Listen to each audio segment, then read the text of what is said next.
نحمده ونصلي على رسوله الكريم أما بعد فأعوذ بالله من الشيطان الرجيم بسم الله الرحمن الرحيم طاسين تلك آيات الكتاب طاسين تلك آيات القرآن وكتاب مبين هدى وبشرى للمؤمنين الذين يقيمون الصلاة ويؤتون الزكاة وهم بالآخرة هم يوقنون إن الذين لا يؤمنون بالآخرة زينا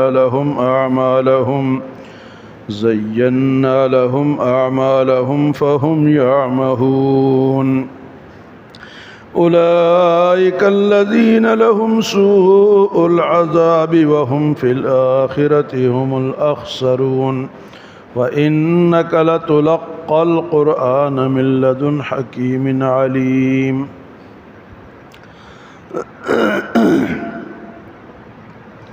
19واں سپارہ سورۃ شعراء ختم ہوئی، آج سے سورۃ النمل شروع ہو رہی ہے۔ نمل عربی میں چیونٹی کو کہتے ہیں، اور اس صورت میں چیونٹی کا قصہ بیان ہوا ہے، اس نسبت سے اس کا نام سورۃ النمل رکھا گیا ہے کہ سلیمان علیہ السلام اپنے لشکر کے ساتھ جا رہے تھے کہ راستے میں بڑی چیونٹی نے، چیونٹیوں کی سردار نے باقی چیونٹیوں سے کہا کہ اپنے اپنے بلوں میں گھس جاؤ، یہ نہ ہو کہ سلیمان علیہ السلام اور ان کی لشکر کے پاؤں کے تلے روندی جاؤ، ماری جاؤ، تو اس لیے اپنے اپنے بلوں میں چلی جاؤ۔ تو وہ اس کا قصہ انشاءاللہ آگے آئے گا، اس حوالے سے اس سورت کا نام سورۃ نمل ہے۔ تو شروع ہوتا ہے طاسین، یہ جو لفظ ہے نا، اس کو حروف مقطعات کہا جاتے ہیں، الف لام میم، طاسین، حامیم، طٰہٰ، یاسین، یہ جو سورتوں کے شروع میں یہ الفاظ آئے ہیں نا، اس کے اندر بڑا کمال ہے، لیکن اللہ نے بتایا نہیں تو اس لیے پتہ بھی نہیں۔ ہم یہ موبائل سے اب سمجھتے ہیں نا کہ ہم ایک کوڈ لگاتے ہیں، جب کوڈ کھولتے ہیں تو اس کے آگے بے شمار باتیں کھلتی ہیں، کئی صفحے کھلتے ہیں، تو یہ اللہ پاک کے کوڈ ورڈ ہے۔ ہو سکتا ہے کہ پوری صورت جو آگے آ رہی ہے اس کا خلاصہ اس کے اندر درج ہو، تو اس لیے اللہ پاک نے یہ نہیں بتائے۔ اللہ اور اس کے رسول ہی بہتر جانتے ہیں کہ اس کے اندر کیا ہے، ہم نے ایمان لانا، جب نہیں بتایا تو ہم نے کوریدنا بھی نہیں ہے کہ اس کے تلاش میں لگے۔ ہاں، ہے مقدس الفاظ اللہ نے بتائے ہیں، اور قرآن کے اندر یہ کوڈ ورڈ ہے۔ تو فرمائے طاسین تلک آیات القرآن و کتاب مبین، یہ قرآن پاک اور کھل کر بیان کرنے والے کتاب کی آیات ہیں۔ یہ جو آیات ہیں قرآن پاک کی ہیں اور کھل کر بیان کرنے والے، قرآن نے کوئی چیز چھپی ہوئی نہیں چھوڑی، سب کھل کر بیان کر دیے، ہر چیز صاف صاف بتا دی۔ لیکن اگر کوئی نہ سمجھنا چاہے تو اس کا ذمہ دار وہ خود ہے۔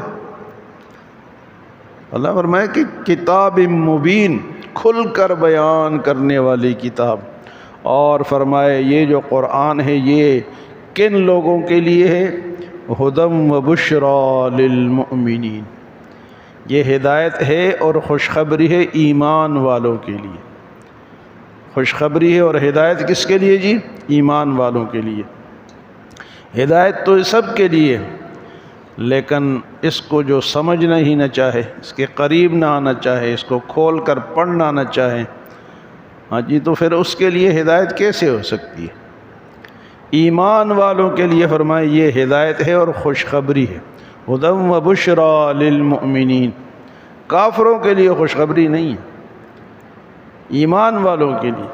اور ایمان والے جب اس کو پڑھتے ہیں، اس کو سنتے ہیں، تو ان کی ایمان ان کا بڑھ جاتا ہے، ان کا ایمان بڑھ جاتا ہے۔ اور ایمان والوں کی صفات یہاں اللہ نے بتائی، وہ کیا ہے؟ ایمان والے کون لوگ ہیں؟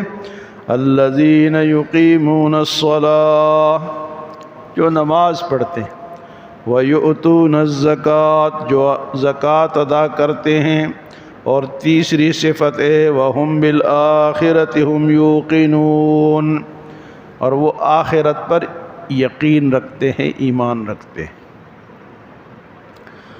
تو فرمائے پہلی صفت ایمان والوں کی نماز ہے۔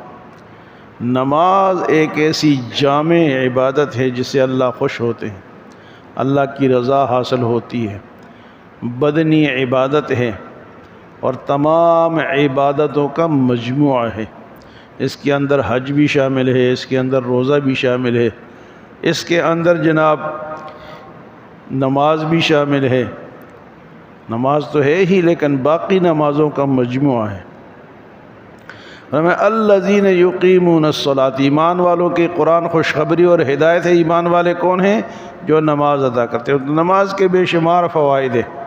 پہلا فائدہ تو یہ ہے کہ انسان پاک صاف رہتا ہے، جسمانی طور پہ بھی صاف رہتا ہے اور اس کی روح بھی پاک ہو جاتی ہے۔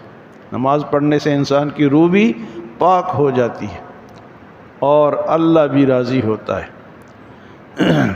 فرمایا کہ یہ ایمان والوں کی صفت ہے کہ وہ نماز پڑھتے ہیں، وَيُؤْتُونَ الزَّكَاةَ، اور مال جو اللہ نے دیے اس کی زکوٰۃ بھی ادا کرتے ہیں۔ تو زکوٰۃ کا فائدہ یہ ہے کہ انسان کے اندر سے مال کی ہرس ختم ہوتی ہے، اور جو اللہ فرماتے کہ میں نے دیا ہے اس میں سے خرچ کرتے ہو، وَمِمَّا رَزَقْنَاهُمْ يُنْفِقُونَ، اپنا مال نہیں کرتے، میں نے جو مال دیا اس کو خرچ کرتے ہیں۔ تو زکوٰۃ ادا کرتے ہیں۔ اور تیسری صفت ہے وَهُمْ بِالْآخِرَةِ هُمْ يُوقِنُونَ، وہ آخرت پر یقین رکھتے ہیں، ایمان رکھتے ہیں۔ تو آخرت کا جو عقیدہ ہے یہ ضروری ہے۔ اگر کوئی آخرت کو نہیں مانتا تو وہ مسلمان نہیں، جو آخرت پہ یقین نہیں رکھتا وہ مسلمان ہاں، اگر وہ نماز بھی پڑھتا ہے، زکوٰۃ بھی کرتا ہے، سب کچھ کرتا ہے، لیکن کہتے ہیں کہ یہی دنیا ہے، آخرت نہیں ہے، تو وہ پھر ایمان والا نہیں ہو سکتا۔ اور یہی وہ عقیدہ ہے جو انسان کو گناہ سے بچاتا ہے کہ آخرت نے آنا ہے، میں نے جانا ہے، میں نے ان سوالوں کے جواب دینے ہیں، اپنے اعمال کا حساب دینا ہے، ایک جگہ ہے۔ جب انسان یہ سوچتا ہے نا تو پھر وہ گناہ سے بچتا ہے کہ بھئی میں نے کل حساب دینا ہے، یہ میں کیا کر رہا ہوں۔ تو آخرت کا یقین بہت ضروری ہے۔ پھر اس کے بعد کافروں کا ذکر ہے۔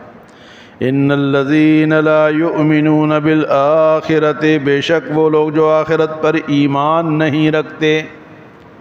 آخرت کس نے دیکھی؟ اللہ فرماتے زینا لہم اعمالہم فہم یعمہون، ہم نے ان کے اعمال کو ان کے لیے خوبصورت بنا دیا اور وہ سرگرداں پھرتے ہیں۔ یعنی وہ جو کرتے ہیں نا، کافر یہودی ہے تو کہتے ہیں یہودیت اچھی چیز ہے، اس کے لیے وہ خوبصورت بنا دیا گیا، کیونکہ اللہ دیکھتے ہیں بندے کو، اس کو اختیار ہے کہ وہ ہدایت حاصل کرتا ہے نہیں حاصل کرتا۔ وہ اس کو سوچتا ہے، پیغمبر آئے ہیں، عقل دی ہے، سارا کچھ دیا ہے، اگر وہ اس طرف آتا ہے تو اللہ اس کو توفیق دیتے، اور اگر نہیں آتا تو نہ آئے۔ اللہ فرماتے ہیں نُوَلِّهِ مَا تَوَلَّى وَنُصْلِهِ جَهَنَّمَ وَسَاءَتْ مَصِيرًا، جو جدھر پھرنا چاہتا ہے ہم اس کو ادھر پھیر دیتے ہیں۔ تو یہ جو زیادہ تر لوگ دین سے دور ہوتے ہیں نا، تو اس کی وجہ یہ ہوتی ہے کہ ان کا ارادہ نہیں ہوتا۔ جب ارادہ نہیں ہوتا تو اللہ فرماتے ہیں کئی ایسے لوگ ہیں جو نمازیوں سے اپنے آپ کو بہتر سمجھتے ہیں، جی ہم ہیں، ہم غریبوں کی مدد کرتے ہیں، ہم کھانا کھلاتے ہیں، جو مرضی ہے کرو، لیکن پہلی بات یہ ہے کہ اللہ کو مانو، آخرت کو مانو، اس کے بعد نیکی قبول ہوگی۔ فرمایا ان الذین لا یؤمنون بالآخرۃ، جو لوگ آخرت پر ایمان نہیں رکھتے، زینا لہم اعمالہم فہم یعمہون، اور ایک جگہ ہے زینا لہم الشیطان، شیطان ان کے عمل کو خوبصورت بنا دے۔ یار بڑا اچھا کام کر رہے ہو، لگے رہو، یہ جو کر رہے ہو نا یہ لگے رہو، چھوڑو نہیں، آپ بڑے اچھے ہو، آپ یہ کرتے ہو، آپ وہ کرتے ہو۔ تو اللہ کے طرف سے بھی دھتکار دیے جاتا ہے، اور شیطان بھی اس کو ورغلاتا رہتا ہے کہ جو کام تو کر رہا ہے یہ بڑا خوبصورت کام ہے، یا اب کل پرسوں یہ ہمارے مسلمان نکلیں گے، جلوس نکالیں گے، خوش ہوں گے، تو یہ ان کو خوبصورت کون پیش کر رہا ہے؟ کون اس چیز کو خوبصورت بنا کے پیش کرتا ہے؟ شیطان کرتا ہے، کیونکہ نہ رسول کا حکم ہے، نہ اللہ کا حکم ہے، نہ کسی صحابی کا حکم ہے، نہ کسی صحابی کی سنت ہے، نہ کسی کتاب میں لکھا ہوا ہے، نہ حضور کی زندگی میں منایا گیا، نہ صحابہ کرام کی زندگی میں منایا گیا، نہ تابعین کے زندگی میں منایا گیا، نہ تبع تابعین کے زندگی میں یہ کام ہوا ہے، تو پھر کرو، وہ کہتے ہیں خوبصورت نظر آتا ہے۔ بدعت، شرک، یہ پھر بندے کو خوبصورت لگتا ہے کہ میں بڑا اچھا کام کر رہا ہوں، جو کہ اچھا نہیں ہوتا۔ دیکھیں جی، ہم نماز پڑھتے ہیں نا، تو نماز کے سارے احکامات کہ یہ نماز ہے، یہ فرض ہے، پھر نماز کے اندر بھی فرض ہے، یہ سنت ہے، یہ واجب ہے، یہ ساری چیزیں ڈاکومنٹڈ ہے، لکھی ہوئی۔ تو یہ جو ہم کل پرسوں کریں گے، اس کی بھی کوئی کتاب ہے، جعلی کتاب نہیں، اللہ کے رسول کی کتاب، اس میں بھی لکھا ہوا ہے کہ یہ اس طرح کرو گے تو اتنا فرض ہے، اتنا واجب ہے، اتنا سنت ہے، اتنا مستحب ہے۔ باقی چیزیں ہمیں جو ملی ہیں وہ لکھی ہوئی ملی ہے نا، تو اس کا تو کوئی ذکر نہیں ہے، نہ تاریخ میں ہے، نہ کسی کتاب میں ہے۔ مسلمانوں نے عیسائیوں کو دیکھا، عیسائی کرسمس مناتے ہیں، وہ کہتے ہیں جی ہم کیوں نہ منائیں؟ بھئی وہ مناتے ہو تو مسلمان ہی نہیں ہے، تم کہاں سے مناتے ہو؟ تو یہ نہ محبت ہے، اور نہ ثواب ہے، اور نہ اسلام ہے۔ کرو۔ ہاں، ہمارے ہاں انشاءاللہ پرسوں فجر کے ٹائم، جمعہ کا دن ہے، تو فجر کی نماز میں ہم قرآن پاک کی تلاوت کرتے ہیں اور پھر دعا کرتے ہیں۔ ہم یہ کر سکتے ہیں تو سارے مسلمان اسی طرح کریں، بلکہ وہ جلوس والے دن بھی اگر زیادہ محبت ہے تو سڑکوں کو صاف کرو، صفیں بچھاؤ، دریاں بچھاؤ، بیٹھ کے نعت خوانی کرو، پڑھو۔ یہ کیا ہے؟ ہندوستڑے خدای ناراضہ، پشتوں میں کہتے ہیں نا کہ کافر تھکا ہوا اور اللہ ناراض، کیونکہ کافر ساری رات رام رام کرتا ہے اور تھک جاتا ہے، تو صبح اس کو کوئی فائدہ نہیں ملتا۔ ایک بندہ اپنے آپ کو تھکا بھی لیتا ہے اور اس کو ایک آنے کا ثواب نہیں ملتا، تو وہ بیوقوف نہیں ہے۔ کافر تھکا ہوا اور اللہ ناراض، ساری رات وہ بیچارہ رام رام کرتا ہے، تھک جاتا ہے، کھڑا رہتا ہے، لیکن صبح اس کو ثواب حاصل نہیں ہوتا۔ آج کل ہمارے مسلمانوں، اور مزے کی بات یہ ہے نا، یہ کہتے ہیں کہ بھئی وہاں آپ لوگ بریانی کیوں کھاتے ہیں؟ اس ٹائم تو بریانی بھی نہیں تھی۔ اچھا، پھر کہتے ہیں جی کہ آپ لوگ جہاز میں کیوں جاتے ہیں؟ اس ٹائم تو جہاز بھی نہیں تھا۔ بھئی جہاز دین نہیں ہے، وہ ضرورت ہے۔ بریانی کھانا دین نہیں ہے، ایک ضرورت ہے، نہ کھاؤ تو نہ ثواب ہے، نہ وہ تو جسم کی ضرورت ہے۔ تو کہتے جی اس ٹائم تو بریانی بھی نہیں تھی، چائے بھی نہیں تھی، جہاز بھی نہیں تھا، گاڑیاں بھی نہیں تھی، تو یہ اب کیوں کرتے ہو؟ تو ہم اور ایک اور بھی کہتے ہیں کہ اجتماع کیوں کرتے ہو؟ یہ جو اجتماع تبلیغی ہوتا ہے نا،